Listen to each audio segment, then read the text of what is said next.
Hey film fans, I'm Jack Benner, and welcome to my review of Uncut Gems. Uncut Gems is a recent film from A24 directed by the Safdie brothers starring Adam Sandler. In this film, Sandler plays Howard, a jewelry store owner with a big gambling addiction.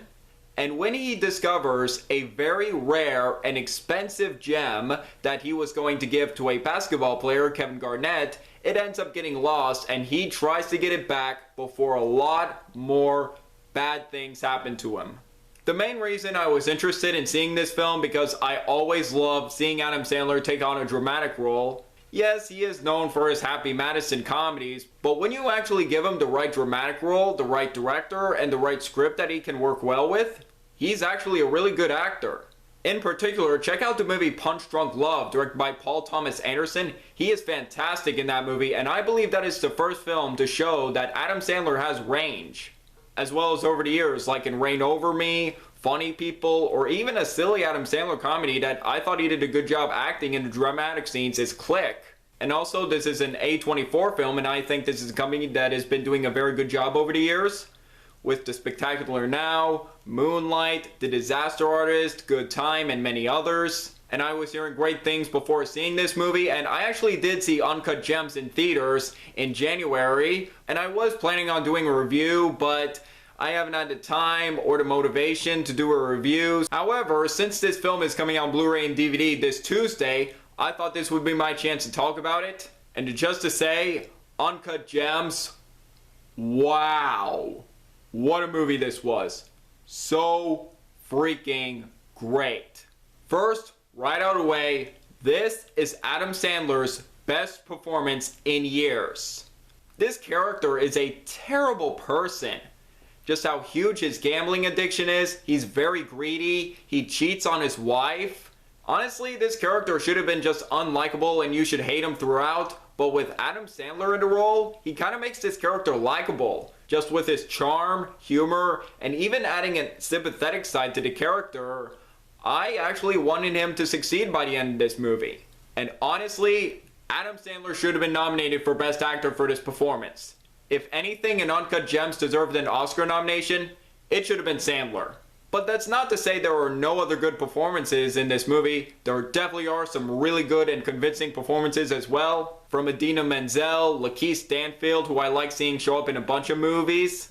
And even Kevin Garnett did a good job. I didn't know he could be that good of an actor, but he did a good job in this film. And I also want to give attention to Julia Fox, who plays Adam Sandler's mistress in the film. Her acting was so great that I can't believe she is a newcomer.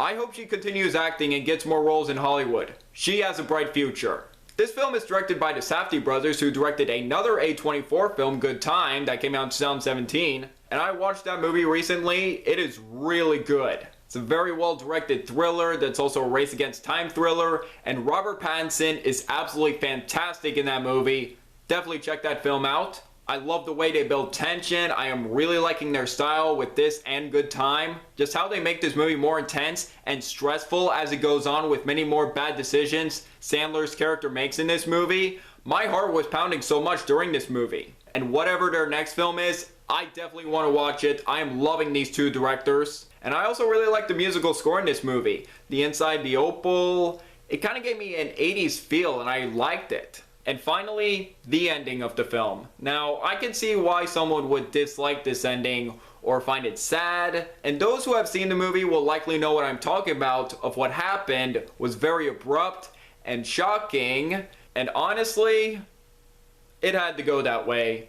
I don't think there was any other ending for this main character than that, so honestly, if there was a different outcome, I think more equally bad things would have happened to him, so I felt like that was the appropriate ending for the main character.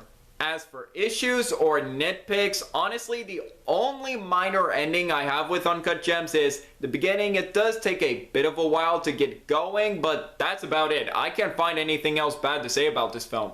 Overall, Uncut Gems is a relentless adrenaline rush of a movie. It has non-stop tension, very well directed by the Safdie brothers, and most of all, a fantastic and career best performance from Adam Sandler. Now, when I had this movie in my top 10 favorite movies of 2019, I had this movie at number 10, tied with The Irishman. Now, just to update that top 10 list a bit, I think Uncut Gems is still at the number 10 spot, and unfortunately, Rocketman and Irishman are honorable mentions. My number 9 film would be Parasite, which I got around to watching recently before the Oscars. It's as great as everyone says it is. And 8 through 1 would stay the same, and I am proud to have Uncut Gems in my top 10 favorite movies of 2019. And overall, I am going to give Uncut Gems 4.5 stars out of 5. Definitely a great movie. Pretty high on my favorite A24 films, up there with Moonlight and The Disaster Artist. Uncut Gems comes out on Blu-ray Tuesday, March 10th. If you haven't seen it, go watch it. I can't recommend it enough. So what do you guys think about Uncut Gems? Do you agree? Disagree with me? Let me know below. Make sure to like this video, leave a comment, and subscribe if you're new here. It really means a lot. I'm Jack Benner, and look forward to another movie review.